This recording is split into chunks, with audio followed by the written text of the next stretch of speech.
சுக்குக்கு மிஞ்சிய மருந்தும் இல்ல, குலதெய்வத்துக்கு மிஞ்சிய சாமியும் இல்ல. வயிறு உப்பசமா இருக்கு, சரிமானமே ஆகல, வயிறு வலினா எங்க ஆச்சி வைக்கிற இந்த சுக்கு குழம்பு வச்சு சாப்பிட்டு பாருங்க. எப்படி செய்யறதுன்னு பார்க்கலாமா? ஒரு துண்டு போல சுக்கு எடுத்திருக்கேன். அது இந்த மாதிரி நல்லா அரைச்சு பொடி பண்ணி எடுத்து வச்சுக்கோங்க. நீங்க வேணும்னா மிக்சிலையும் போட்டு எடுத்துக்கலாம். கடாயில ஒரு 3 டேபிள் ஸ்பூன் அளவுக்கு எண்ணெய் ஊத்திக்கோங்க. 1/4 ஸ்பூன் அளவுக்கு கடுகு, 1/4 ஸ்பூன் சீரகம், வெந்தயம், 1/2 ஸ்பூன் அளவுக்கு பெருங்காயம் எடுத்திருக்கேன். அதை சேர்த்துட்டு ஒரு 5 போல சின்ன வெங்காயம் எடுத்திருக்கேன். அதை சேர்த்துக்கலாம். ஒரு மீடியம் சைஸ் வெங்காயம், ஒரு கொத்து கருவேப்பிலை சேர்த்து நல்லா வதக்கிக்கோங்க.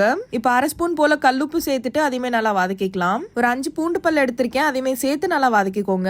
2 மீடியம் சைஸ் தக்காளி கட் பண்ணி எடுத்து வச்சிருக்கேன். அதை சேர்த்து நல்லா வதக்கிக்கோங்க. தக்காளி நல்லா வதங்கி வந்ததும் 2 டேபிள் ஸ்பூன் அளவுக்கு குழம்பு மிளகாய் தூள், 1/4 ஸ்பூன் அளவுக்கு மஞ்சத்தூள் சேர்த்து நல்லா வதக்கிக்கலாம்.